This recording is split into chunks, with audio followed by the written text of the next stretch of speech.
Hello, YouTubers and NFL fans everywhere. This is Matt, the NFL Fanatic, giving you my Week 5 2016 NFL predictions. Well, for the Fanatic this week, it was a average to solid week. Against the spread, I am 500 this week at 7-7, and straight up, I am 8-6. So, with a 15-game week, the margin for error is a little bit less. So if I can get a 9-win week straight up, that's a solid gain there. And if I can get a against the spread win, that's my first winning week against the spread. I will take that as a positive step in the right direction. Though overall for the year, I'm still below 500 against the spread. I am now 27-35 against the spread.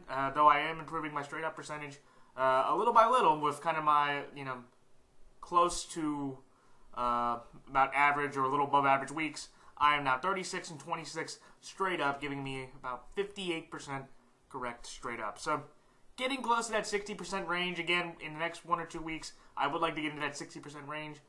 So hopefully the games and chips can start falling my way.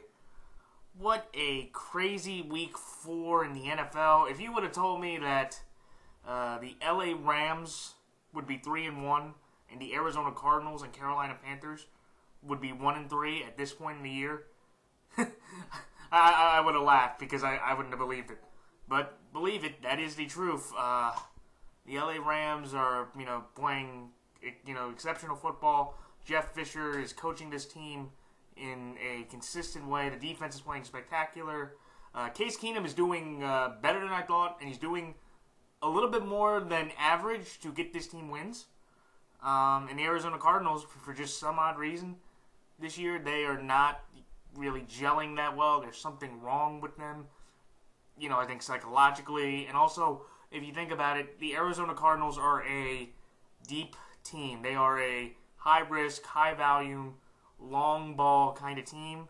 And over the last, 4 games, not a lot of long shots have been able to connect, which is really hampering this offense. And you're seeing more of Carson Palmer getting exposed, even though I do wish him well. He did suffer a concussion with about 5 minutes to go in the game, and he is going to concussion protocol, and he is likely out for this Thursday's game. And also for Carolina, kind of the same thing. The offensive line has been getting beat up by defenses, and Cam Newton is taking a lot of unnecessary shots. They really can't run the ball that well, and their secondary is getting burned. And boy, do the Panthers miss Josh Norman. I'm not saying that, Josh Norman is worth $15 million, but he was definitely worth more than 10. And honestly, I can't see where Norman had to point to his value, saying if you let Julio Jones just absolutely torch your secondary by himself, no matter what you do, even though Julio Jones can do that to pretty much any below-average secondary, or to any corner, or to most corners one-on-one by himself anyway, it just looks really bad that this Panthers team is not nowhere near the caliber we thought it was going into this year. And also, real quickly, I do want to mention the congrats to the Chicago Bears and the New Orleans Saints. They each got victories, very close wins, even though I thought Chicago's was more impressive because they kind of led more pillar to from beginning to end, from wire to wire. The Saints got lucky with 2 Chargers fumbles on back-to-back drives that got them the win. But unfortunately, when you cause those kind of turnovers, you can, with that kind of offensive Drew Brees, you can score. So kudos to both the Bears and the Saints for getting their first victories, leaving Cleveland as the only winless team left in the NFL. And for a lot of people in the NFL and a lot of fans, that's not very surprising. So good luck, Cleveland, though.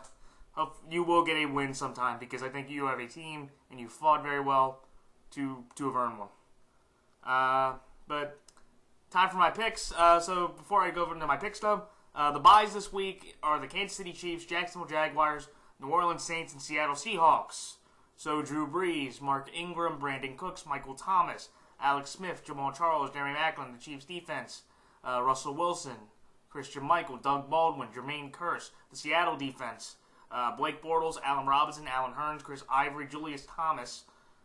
If you have any of those players on your fantasy team, bench them because they are not playing this week because of the buys. Alright, so time for my picks.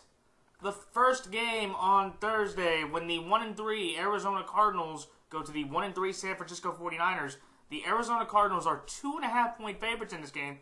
I'm going to take the Arizona Cardinals minus 2.5 along with straight up.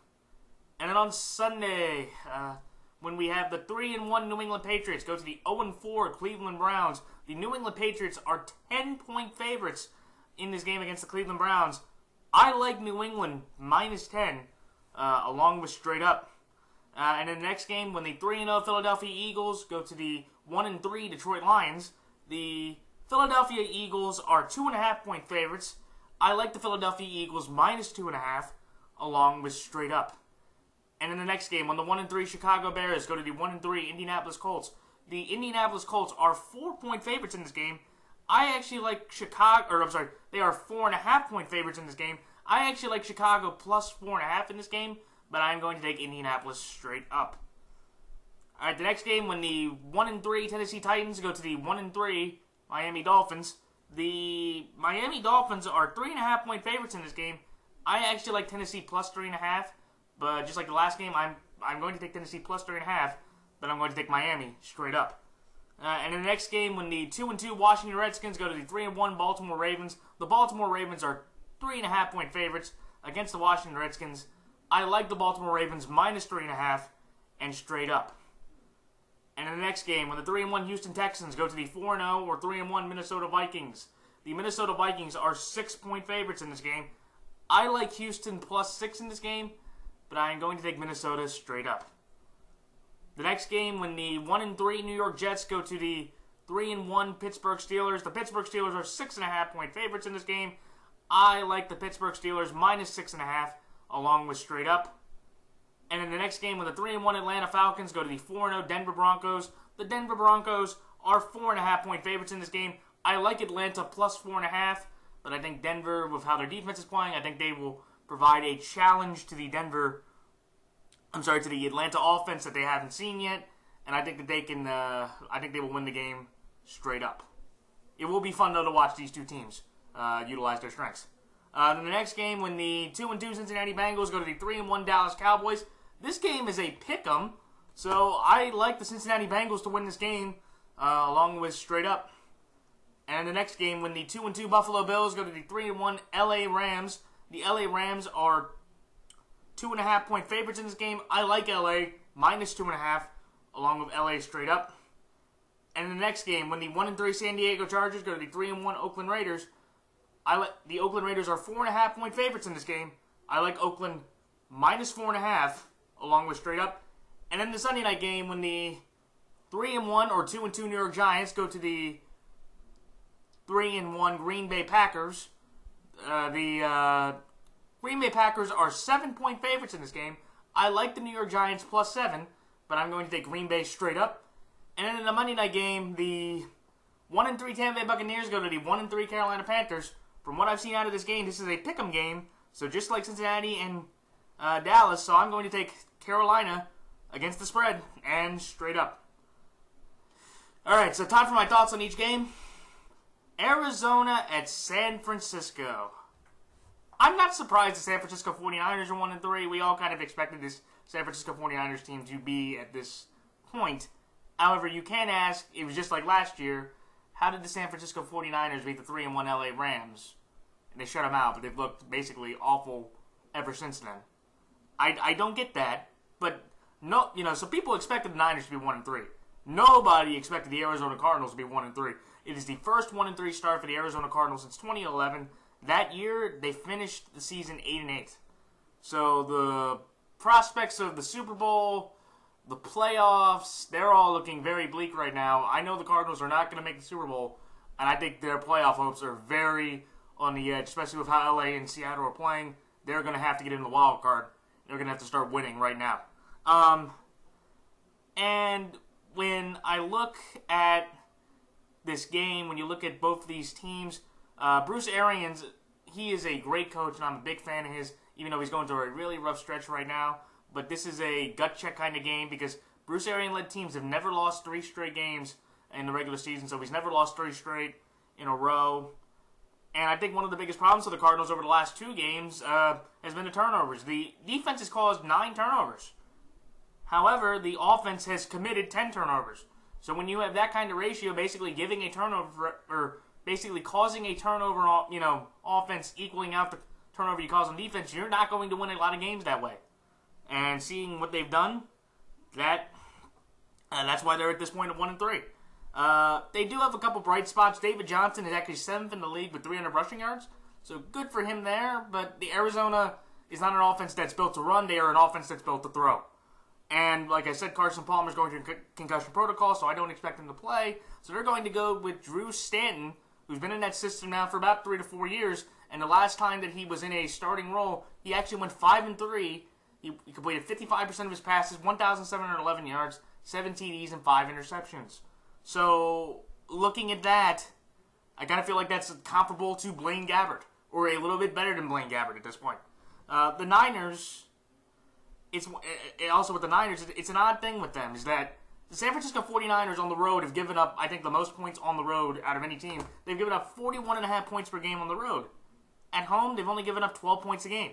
I know that's an odd aberration because they had the shutout and they gave up 24 yesterday against Dallas. So obviously that's skewed. But it is a stat though. So I think this Niner team, they somehow just seem to play better at home, even though they lost Navarro Bowman to a crushing Achilles tear. Second big injury of his career. I wish him nothing but the best. And I hope he does well. And I hope he gets a quick recovery, or a quick and speedy recovery. But when I look at this game, you also have the San Francisco 49ers are the worst passing game in the league on offense. They only average 179 yards passing through the air. And it's an aspect of Arizona, if you have any pride or any chance, or just any chance of saying, we can maybe make the playoffs and get hot, and we are still the Arizona Cardinals, you have to beat this Niner team. Even though Arians is 3-3, he's 500 in the games against the Niners in his career, this is a game that he has to win. This Cardinal team just has so much talent and too much talent to say against this, worst offense in the league, that Drew Stanton, with the weapons that he has, even against the secondary and the defense in San Francisco, they should be able to win this game by at least 2.5.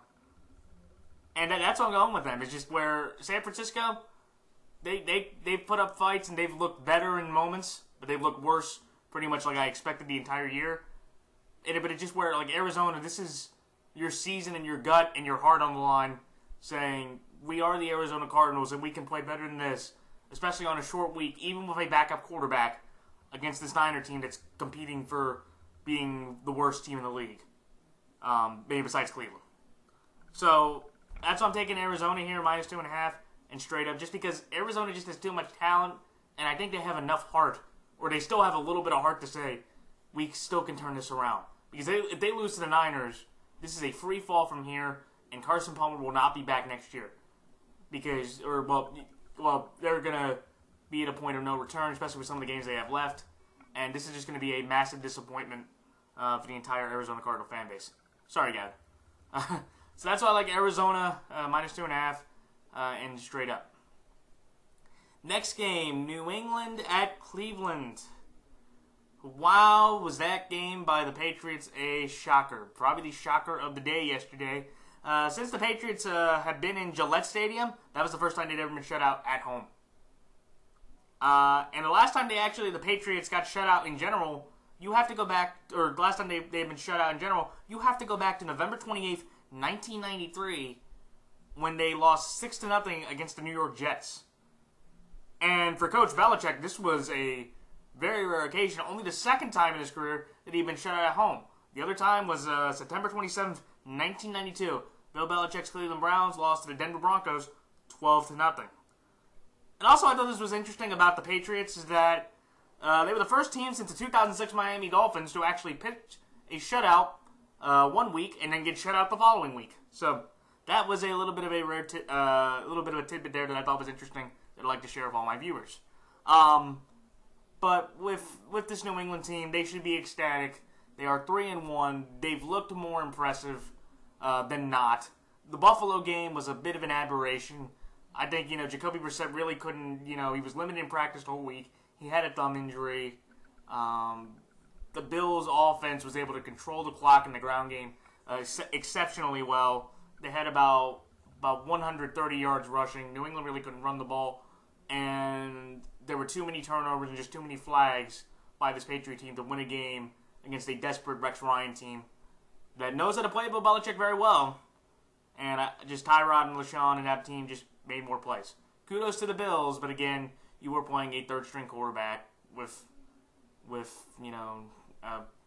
hobbled, Gronk. Even though that is a concern that Gronk only has one catch through 2 games. And I thought his hamstring would be better. But I do have to give Martellus Bennett credit because he's been playing exceptionally well as a New England Patriot. However, for all Patriot fans across the nation and across the world, have no fear. TB12 is here. Tom Brady is coming back this week from his 4-game suspension, and he is going to be PO'd, and he is going to be motivated to take it out on the entire NFL. And Tom Brady has, an exceptional record. Usually when the Patriots lose, he wins about 8% of the time when they lose. And they're playing the worst team in the NFL. I feel really bad for Cleveland, even though I think for a lot of Cleveland Browns fans, this is a Cleveland thing, that their next game has to be against the best quarterback in the NFL. And, ticked off.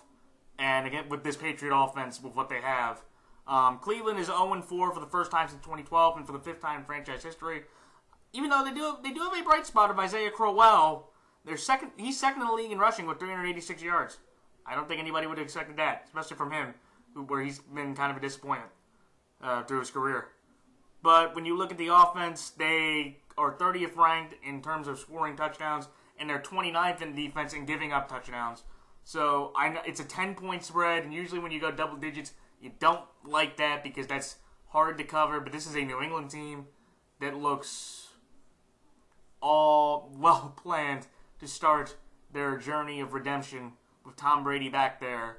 And I think with what Cleveland's going through, with what they don't have, with how they've been losing, there's just really no hope. And I think New England's is going to be able to clear that 10-point spread by a good amount and win this game very handily. Even though, again, Brady might be rusty and Cleveland might get up a fight. And I know for Cleveland, that would be almost your Game 7 Cavs-Warriors moment if you can beat the Patriots with that team you have. Even though I don't think it's going to happen. Best of luck to the Browns, but I just don't see it.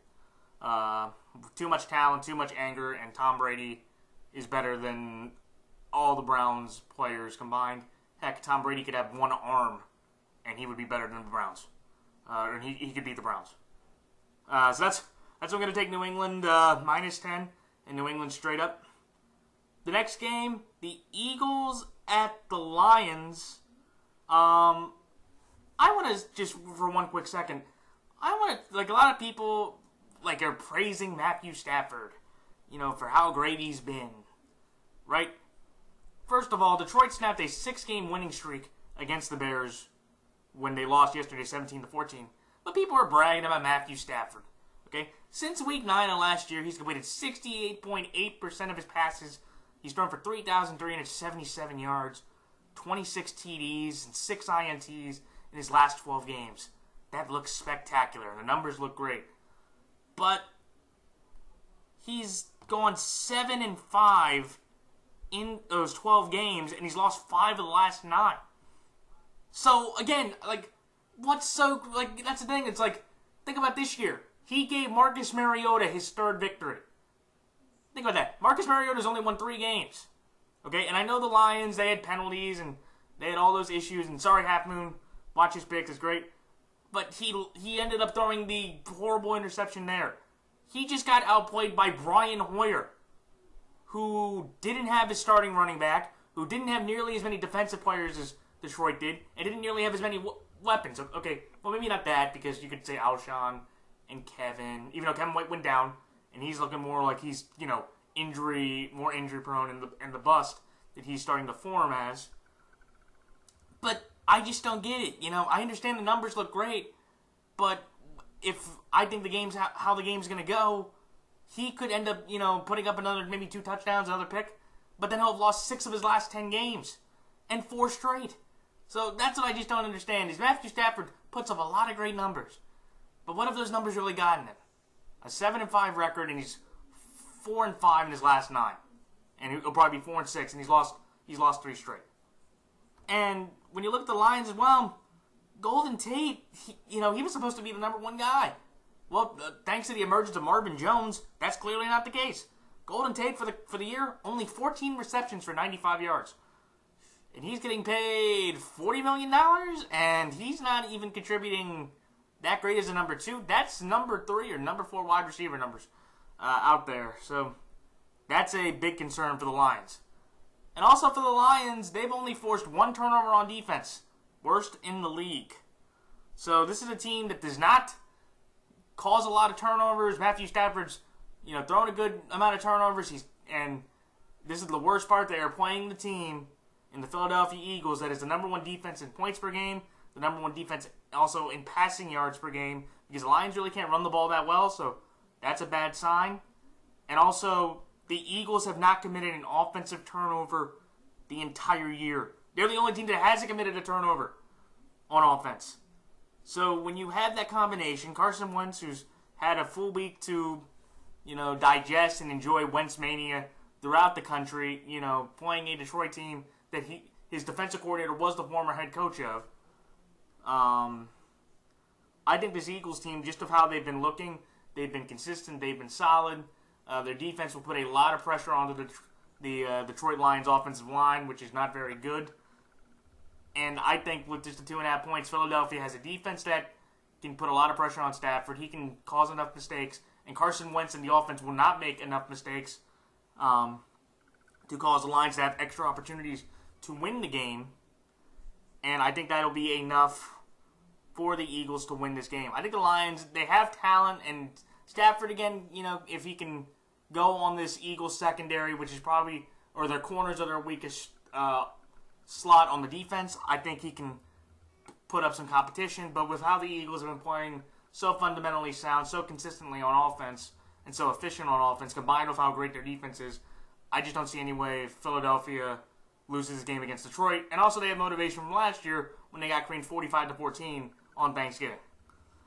So that's why I'm taking Philadelphia to beat Detroit. The next game, Chicago at Indianapolis. Congrats to Chicago. That was a game I don't think anybody expected for the Bears to win, especially when you don't have Lamar Houston. Jarrell Freeman, your running back, went down. Kevin White went down in the game. Alshon Jeffrey only has 24 yards. But Jeremy Howard, what a game. The first rookie with 100-plus rushing yards since Matt Forte. Very impressed by him. He put on a spectacular game. And Eddie Royal, what a game for him. The highest amount of receiving yards he tallied up in a single game since Week 4 of the 2010 season with 111 yards. With 111 yards, he had 113 in that game in Week 4. And amazingly, Chicago actually got their second win at home in their last 11 games. So, kudos to the Bears fans. Their home losing streak and how bad they've been at home. Well, today you can smile because they got off the schneid a bit, and they beat a good Detroit team. I thought that was better than their 1-2, their 1-3 record. I'm starting to think maybe not so much now. But this Bears team, as great as they've been, they're playing a Colts team that are almost kind of awkward, similar images of injuries and talent and just a mess for Indianapolis.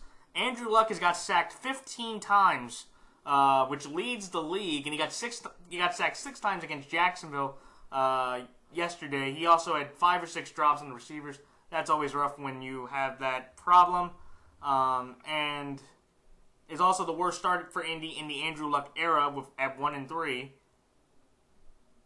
And I guess there is some positive news. I do want to congratulate Frank Gore from the U, who's moved 10th all-time in rushing yards for a career passing Marshall Faulk. And I believe if the Bears defense has shown how bad it can be against the run, and it's shown that very effectively, he will pass Jim Brown for 9th all-time. And maybe he can get up to that 8th spot. So, congrats to Frank Gore. What an accomplishment there.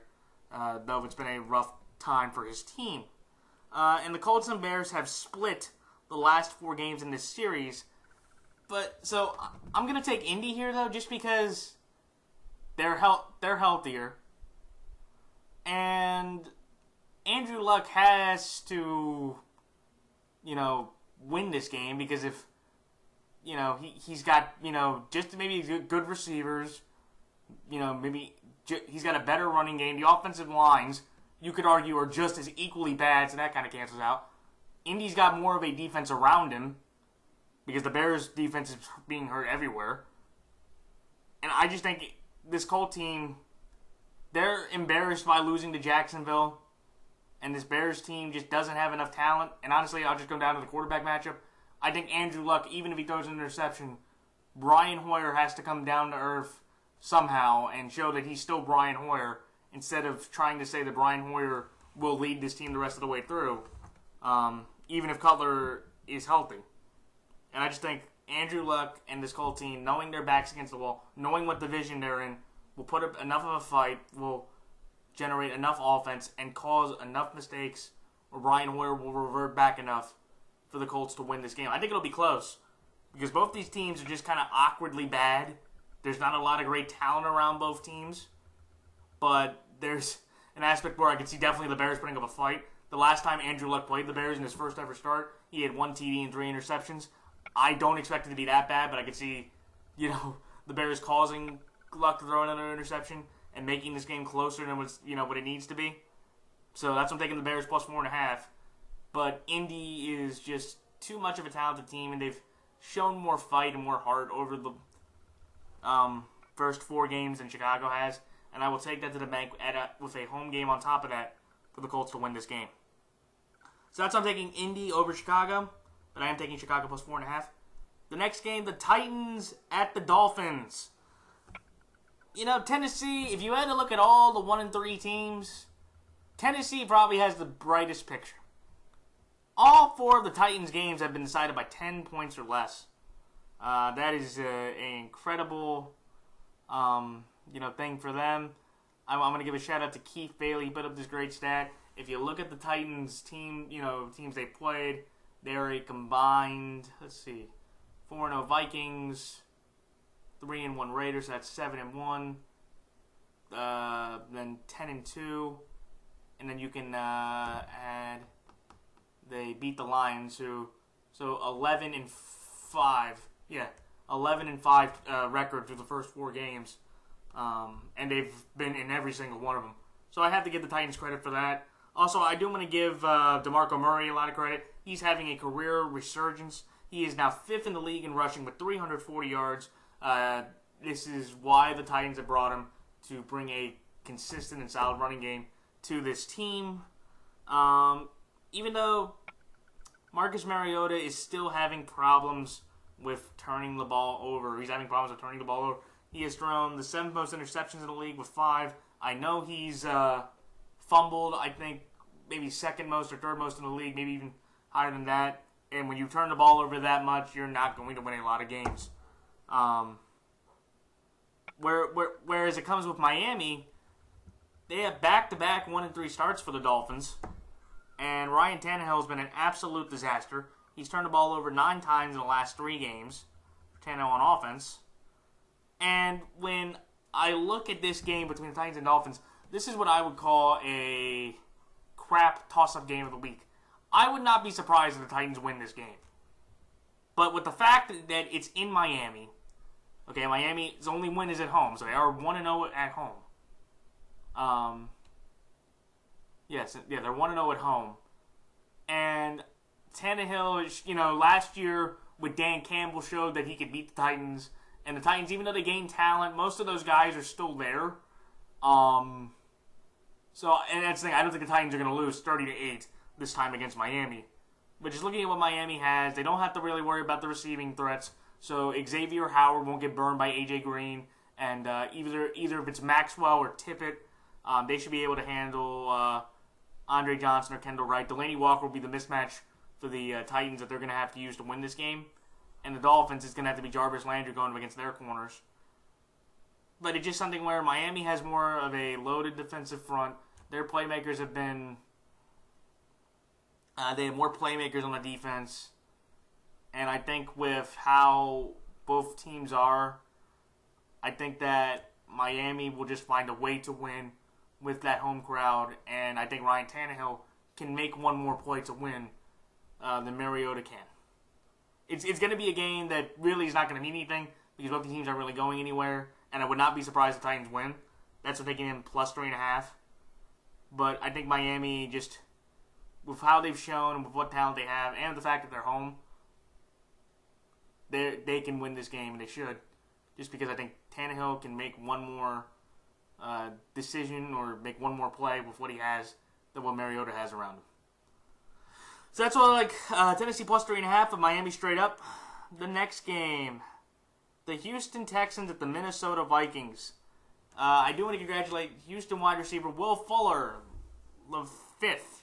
He became the first Houston Texan in the franchise history to have a punt return and a receiving touchdown, with a kick return and a receiving touchdown in the same game. I believe that he is battling for Rookie of the Year offensively. It's between him and Carson Wentz. If anybody has any questions or has any thoughts on who would be offensive and defensive Rookie of the Year, please put it down in the comment section. I'd love to hear your guys' thoughts on who should be ROY and DROY of the year. And it was kind of a surprising game, especially with DeAndre Hopkins. DeAndre Hopkins ended up having the lowest amount of receiving yards in a game for his career. He had 1 catch for 4 yards. That is unbelievable that first of all, Brock Osweiler didn't want to target, or didn't target him, and the fact that he only had 4 yards, because you think with DeAndre Hopkins, a weapon like that going against Tennessee secondary has to have more action than that. But there's that. And also Lamar Miller, he's 6th in the league in rush with 351 yards, so he's been a very nice balance to that Houston offense, and I think Bill O'Brien did a great job calling a better game plan than George Godsey, the former play caller and the offensive coordinator there. Brock Osweiler, he's still kind of having his ups and downs, and maybe you could argue more so downs than ups, because now he's completed about 61% of his passes, thrown for about 800, 900 yards, 5 touchdowns, 6 interceptions. So it's not horrible. It's not Ryan Fitzpatrick bad or anything worse than that, but it's not great. And I think Osweiler is winning more. The Texans are winning more in spite of him than because of him. And I think most people would agree with that. But they're playing a Minnesota team that is spectacular on the defensive side of the ball, and just spectacular in kind of how they play the game and control the game to play it their way. Minnesota has one of the best defenses in the game. They have caused the most turnovers in the NFL and have committed the second fewest turnovers in the league. However, their offense is not doing that well through the first 3 games. They have only put up 3 offensive touchdowns. They have scored, I believe, they've scored just as many non-offensive touchdowns, 2 interceptions, 2 interceptions, and a special teams punt return, as many offensive touchdowns. So to me, that would be a concern, or just the aspect of this is a defensive first team. I would say it's 70% defense, 30% offense.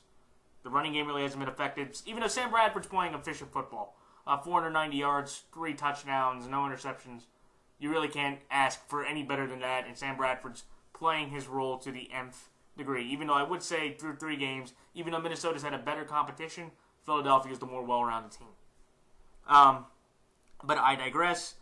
And like I said, they have the worst overall offense in the league in terms of yards per game. Their offense moves the ball the lowest yards per game in the league. So even without J.J. Watt, which is a significant injury for the Houston Texans, first time since his sophomore year in high school that he's going to have to miss a game.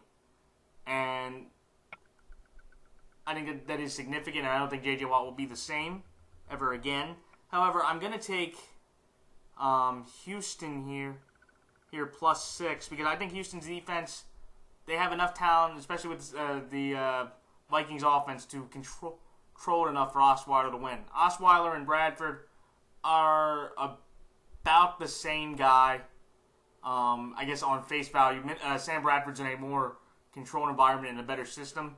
But I think Brock Osweiler has more talent around him and the better arm to work with in terms of throwing the deep ball, which with DeAndre and Will, that's what you can use. So I think that this game, it can be very competitive with, kind of 2 solid defenses, and kind of it's the battle of deep ball threats versus efficiency, And I think at the end of the day, efficiency wins because Brock Osweiler will make one or two mistakes that cost the Texans this victory. It won't be 27-0 like what happened in Week 3, but I do think that at the end of the day, Houston puts up a fight with their offense, making big plays on a defense that even though it's skilled in a lot of ways, it can have its problems with this Houston offense. They have a wide receiver. But at the end of the day, with Minnesota at home and how that defense has caused a lot of turnovers, they're going to get Osweiler to turn it over a few times and get them to win this game. So that's why I'm taking the Houston Texans +6 with the Minnesota Vikings straight up. The next game, the Redskins at the Ravens. Kirk Cousins, 66.2% completion percentage, 1,172 yards, 6 TDs, and 4 INTs. So he's playing better than average, but he's not having a Matt Ryan, Russell Wilson kind of year. But he's getting the form, and it's kind of a great litmus test to take on a Ravens team, which has been very good defensively. I also want to give credit to Josh Norman. He forced his first two turnovers of his Washington career with the 1 interception and the fumble on Duke Johnson. Even though, from what I just heard, that fumble should have never happened, and the Browns should have retained the football. But at the end of the day, those results you can't change. So kudos to Josh Norman for forcing those 2 turnovers, even though one of them probably should have been called back. I also want to give credit to Trent Murphy. He's actually 3rd in the league in sacks with 4. So good for him, making a lot of big sack plays to control to limit the offense. Even though you could argue it was the Browns' offense, which is one of the worst, if not the worst, in the league. Also, I do want to say I do want to give the Redskins credit for Jordan Reed. I know he hit a milestone faster than anybody at tight end I think it was 30 touchdowns. I think that's what it was. So kudos to him there. What an accomplishment for a tight end. I wish him nothing but the best and a lot of luck in the future. However, they are playing a Ravens team. My Ravens played a spectacular game against the Raiders for the most part. Our defense did a solid job through a good part of the game. Towards the end there, we were getting too many blown coverages. Michael Crabtree just ran by our entire defense, and that was the one guy we could not block or we could not guard in any way. And we had a shot, though. I would have, for the Ravens' sake, I would have tried that 68-yard field goal, because at least if it was 2 or 3 yards short, it would have been better than having Kamar Aiken get absolutely walloped by Reggie Nelson and possibly not having him hurt. And we could always say, as Raven fans, well, we were 2 or 3 yards short, but at the end of the day, that doesn't matter. I digress. But the Redskins are taking on the second-best defense in the entire league, giving up having one of the best defenses. I think they have the fewest first downs in the NFL. Yeah, they've given up the fewest first downs in the entire NFL. And for the Oakland Raiders yesterday, they were only 3 of 12 on 3rd down. So this defense is very stout. It's very consistent. And I think they have enough talent defensively up front to put pressure on Washington. And I think Kirk Cousins, who's been prone to mistakes, will make a couple for the Ravens to win this game. And also their defense has given up the second most first downs in the entire league. So what we have on offense with Terrence West getting 100 yards rushing, first 100-yard rusher for the Ravens since Week 4 of 2015. So impressive there. And also Joe Flacco broke the all-time rushing record for TDs for a Raven. I think it was 16 with the 1-yard QB sneak. And when I just look at this game, I kind of feel like the Ravens should beat this Redskins team because we have been more consistent with how we've been playing. I think our offense, they'll have its issues because the Redskins defense does have some very good talent on it. But with what we have a better defensive matchup against their wide receivers. And we can shut down Matt Jones and Chris Thompson enough that I think the Ravens can pull out a victory. In all 6 meetings for the Redskins, 4 of them have been in D.C. Only one of them was in Baltimore. That game we ended up winning, so I kind of just hope with that kind of momentum and that kind of feeling of we're frustrated with a Raider loss and we're going to take it out on the Redskins.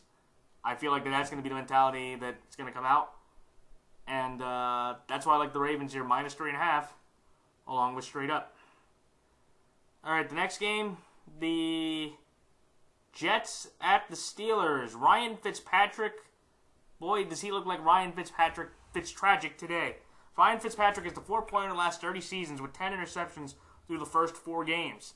Ryan Fitzpatrick, since last season, has thrown 16 interceptions in the 4th quarter. That's the most in the NFL.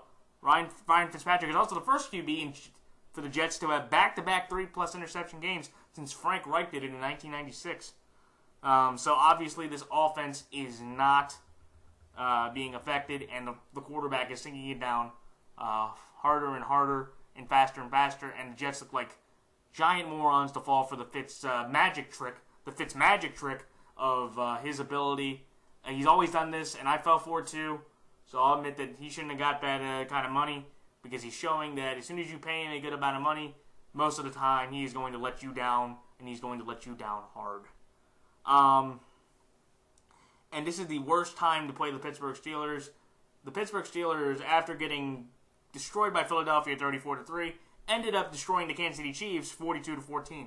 So essentially, the Steelers became the Eagles, and the Chiefs became the Steelers last week, and the Eagles ended up taking out the Steelers just the same way, except this time the Steelers were on the positive end of it. And they were the Philadelphia Eagles in that analogy. And the Steelers defense put the Chiefs in their second largest deficit entering the first half in franchise history. I believe the score was 22-0. So that was an incredible showing by the Pittsburgh defense.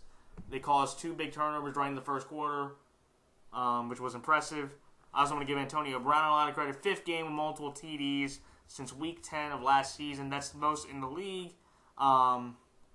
And when I look at also Le'Veon Bell, he had over 180 yards from scrimmage and had 144 yards on the ground. This offense with Le'Veon Bell was so much more complete, so much more consistent, because there's so many assets you have to worry about. You get one-on-one matchups with all your receivers, and Big Ben, such a great thrower, such an accurate thrower, a top 5 quarterback. If he can have enough time or enough that wide open of a spot to throw the ball, most of the time he is going to put it in right where the receiver needs to get it. That's where you had Darius Hayward-Bay, Marcus Wheaton, and Sammy Coates burning all the Chiefs' secondary. And they're playing a Jets team that has been burned a lot by the Bengals. They got burned. Well, they got burned by the Bengals. They got burned by the Bills. The Chiefs, Fitzpatrick just melted that one. And then, of course, they got burned by Seattle. So, to me, they're playing a secondary that has been prone to getting incredibly exposed over the last several weeks. And Antonio Brown should, put a great game on against Darrelle Revis, because if A.J. Green could do it, Antonio Brown most certainly could do it.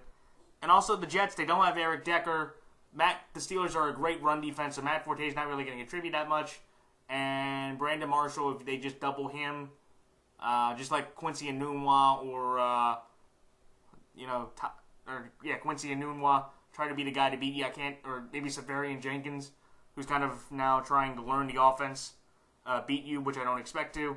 And I think the Steelers, with how they've been playing, should be able to win this game quite easily and put the Jets in a spiral to a desperation game for both the Cardinals and the Jets. Who would have thought, though, the Jets and the Cardinals may end up with the same record going into that game? Nobody. So that's why I like Pittsburgh minus 6.5 and straight up in this game. The next game, the Falcons at the Broncos. I'm going to give the Atlanta Falcons their respect where it's due. I have not picked the Atlanta Falcons the entire year, and I have had to eat a lot of Falcon for how well they've been playing.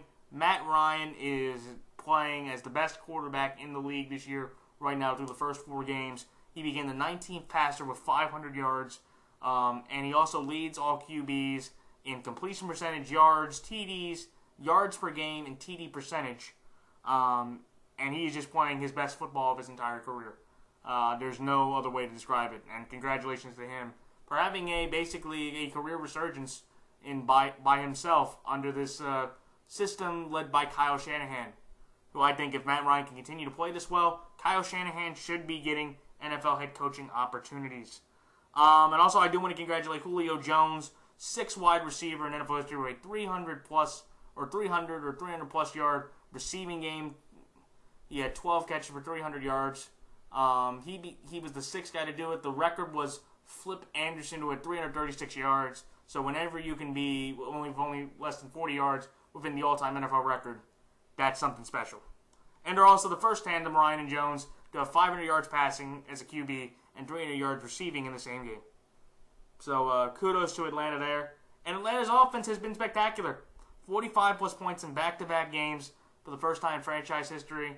In all, besides the first game where they put up 24, they've put up more than 35 in every one of their games. So this is one of the best, if not the best, offense in the entire league. And you could argue that only maybe Pittsburgh has a better all-around offense, in my opinion, right now. And even though I've given a lot of credit to Atlanta where it is due, I'm still going to go against them. I will take Atlanta plus 4.5 because I think they have an offense and how they've been playing that matches up against the Denver Broncos very intriguingly. So I think Atlanta can give Denver's defense possibly a run for their money. But Von Miller is playing like the defensive player of the year, and I think he should get it, or he should be a candidate. He has 5 sacks, and that leads the league. And also, they've also had with 5, and also in Denver's last 5 to 6 games against QBs, these QBs ended up with 3 touchdowns and 8 interceptions. And these quarterbacks were Cam Newton, Tom Brady, Andrew Luck, Andy Dalton, and Jameis Winston. That is a very impressive list to make them look that bad all collectively. And also, I'm going to give a shout out to Keith Talib. He is tied for the NFL for the second most interceptions in the league with 3. He is playing at the top of his game right now. The Denver defense, I believe, had 5 sacks against Winston. They're causing the most. They've caused the top 5 turnovers in the league. And I just love this matchup. I think, though, with Denver, I think Denver's defense, just by a hair, knowing that it's in Denver, which helps an edge, even though Denver's lost to the last 3 games against the Falcons. So, we'll have to see. But just knowing Denver's defense, if it's Simeon or Lynch, and honestly, I put Paxton Lynch in this game because they have a Thursday night game against the Chargers right after that. So even if they lose the game with Paxton Lynch, Paxton Lynch can beat the Chargers, putting them at 5-1, and it gives Trevor Simeon at least another 10 to 14 days to recover his AC joint sprain. But I'm going to take Denver here just because I feel that, like I said, Denver's defense should win this matchup. Denver, I think, has the better offensive line. And the one thing I know about Atlanta is even though their offense has been great, their defense has been not. They are ranked in the bottom of the league. I think they are 29th in yards and 30th in points. Every team that they have played is almost the lowest points that they have given up was 28. But Tampa scored 31. Oakland scored 28. New Orleans scored 32. And Carolina scored 33. So I think the Denver Broncos offense, with what they have, if it's Simeon or Lynch, they have enough talent on offense, especially with Sanders and Thomas and Fowler and Latimer, that they can put up another 30 points with what they have. And I think the defense can do enough. So they're not going to put 40 on the Broncos defense, because if they do, this offense will be the best in the league, and I don't think anybody can disagree with that, even topping Pittsburgh. But I don't see that happening. I think Denver's offense puts up enough points to where Atlanta's offense can't compensate for the first time all year. And I think that's how Atlanta suffers its second loss, and Denver improves to 5-0. It should be a great game. I'm excited for it. But I'm taking Denver over Atlanta just because I trust the defense to stop the Falcons' offense enough for the offense to score enough points to win the game. All right, the next game, Cincinnati at Dallas. A.J. Green, 123 receiving yards through the first half against Miami. That's second most in his career. In Week 7 of 2013, he had 135 yards through the first half.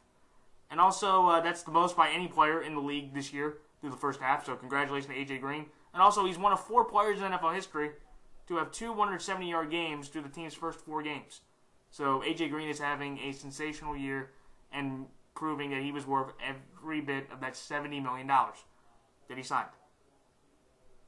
Andy Dalton also got his first one against the Miami Dolphins, which was big for him. I think that kind of got a monkey off his back, especially the last game they played when the Miami Dolphins won off that safety in the end zone in overtime. So good for Andy Dalton. But this Bengals team is playing a Dallas team that's been very consistent and in how they've been playing. Dak Prescott now has the second most passes ever as a QB without throwing an interception out there with 131. The record is 162, which is held by Brady. So that's incredibly impressive, even though the competition is weak with the Niners, the Redskins, and the Bears, and the Giants. Even though the Giants, they ended up losing that game, but they look pretty good. The Dallas Cowboys are playing smart and effective football. And also, I want to give credit to Ezekiel Elliott. He's leading the league in rushing with 413 yards. The offensive line's been doing its job, even without Tyron Smith or Lyle Collins. So I think that's incredibly impressive. And this Dallas team will give Cincinnati a fight. And also, Dallas' defense has been very interesting. In three of the 4 games this year, Dallas' defense has held opponents to 7 or fewer points in the second half. Again, they were playing the Niners, the Bears, the Redskins, and the Giants. And even though, again, I think the Redskins were the only team, or I think it was the Bears. I think it was the Bears were the only team to put up more than 7 points. But this Cincinnati team is the most talented team they have played the entire year, and I think that Cincinnati's going to shut down Elliott enough to force Dak Prescott to throw the ball deep. In all those pass attempts, in all 130, one of them, only 7 of those balls traveled 20 or more yards.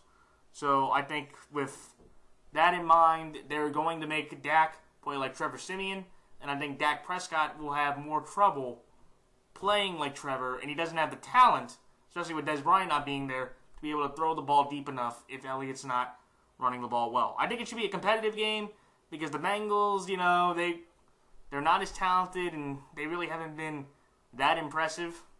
They beat the Jets, and they beat the Dolphins. So this is a Cowboy team that's better than those teams, and they're a better all-around turnover team. So I think Cincinnati wins a close one. Thankfully, it's a pick'em, but I'm going to take Cincinnati straight up because I think Dak Prescott will just come up a little bit short against this Bengals team when they force him to throw it. So that's what I'm taking Cincinnati over Dallas. LA over Buffalo. Congrats to Buffalo. Largest shutout on the road since playing Cleveland in Week 9 of the 1990 season. 42-0 was that score. And also for the first time since Week 17 of 2009, Rex Ryan's defense pitched a shutout. And also Rex Ryan is 3-4 on the West Coast. So, going to LA, he hasn't had to go out to the West Coast often, but he's proven that he loses more games than he wins when he goes out to the West Coast. But I also do want to give a quick shout-out to Anthony Lynn, the offensive coordinator for the Buffalo Bills. Their running game has tremendously improved in the last 2 games. In the first 2 games under Greg Roman, 75.5 yards per game on the ground. Last 2 games, 171 yards per game on the ground. So, and the Bills are a ground and pound type of team, and when they are running the ball that effectively, you can win games, and they've shown that by beating the Bills and Patriots in back-to-back weeks. And also, they've allowed the 4th fewest passing touchdowns allowed by the Bills. Fortunately for the Rams, that's not how they want to play. Like I said, the LA Rams have their first 3-1 start since 2006, even though that year they ended up finishing 8-8. And with Jeff Fisher, that wouldn't be surprised if he finished 8-8. And besides the San Francisco game, LA in 2 divisional games this year have only given up 1 offensive touchdown in those 2 games. So this Rams defense is playing like the Rams defense that we've seen over the last several years. It's just finally the offense is doing enough, and their defense is doing enough to win. Even though they're 30th ranked in offense in points and 31st in yards, they are 3-1. But also, I'll have to disclaim myself here. I think it's because they were playing their division. Jeff Fisher, for some random reason, always plays well in the NFC West. Through 27 games he's played in that division, he's 500. Everybody else he's played he's below 500.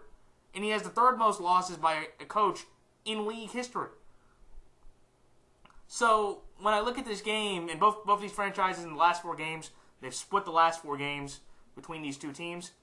I like the Rams here just because they've been more impressive, and I just like the Rams' kind of balance where they've been able to beat quality Arizona team and a quality Seattle team. And Buffalo just kind of was fortunate enough to have to play the third-string quarterback for the Patriots. I think this game can be very competitive, and I think the Bills definitely have a shot, but I'm going to go with the Rams here just because Case Keenum's been playing effective ball. The Rams can shut down the running game, and they don't have to really worry about Tyrod throwing the ball that well. And I think the Rams can do enough with what they have, especially with guys like Tavon and Brian and Kenny, that they can pull up another kind of game where their defense carries the way, and Case Keenum can make one more point on the Bills' defense than Tyrod Taylor can on the Rams' defense. That's why I'm taking the Rams to beat the Bills. San Diego at Oakland. Oakland, Derek Carr, 6 fourth-quarter game-winning drives since last year. That's the most in the NFL. Kudos to him. He is showing that he is definitely the franchise quarterback for the Oakland Raiders, and he's taken that next step into the borderline top or elite level. He's taken that next step to be put in that conversation with how he's been playing. Oakland is now 3-0 on the road, but 0-1-0. So, Oakland, stay on the road.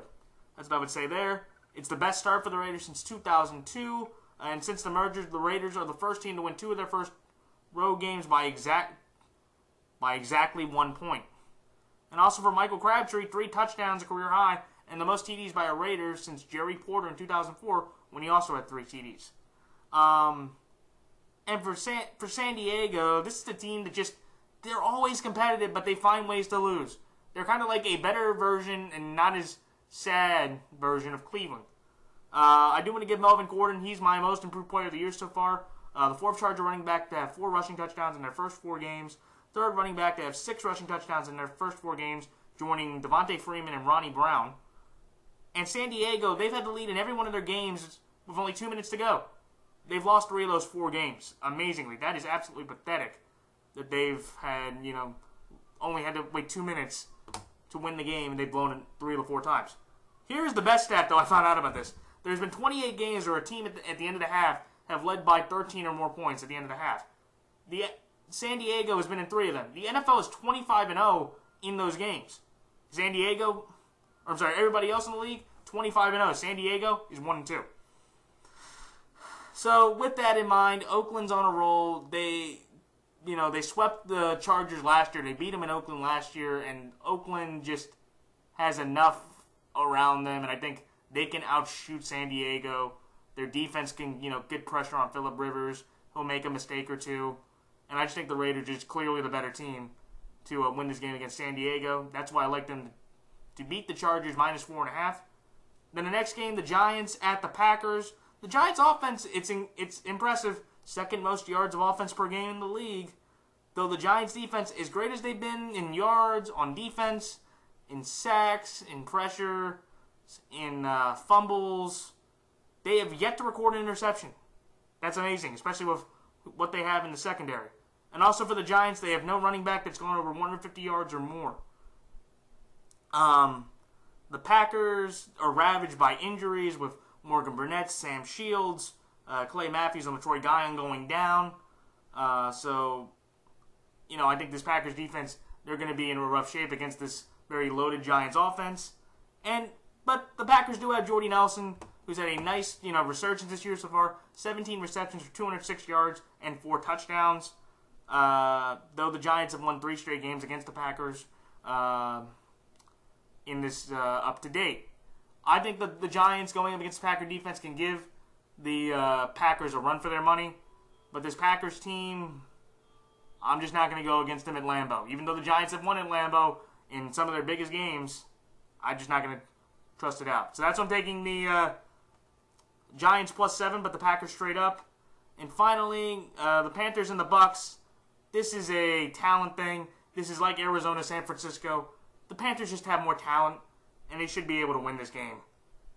And Derek Anderson, even if he has to start because Cam Newton's going through concussion protocol, Derek Anderson's last 2 career wins were against the Bucks.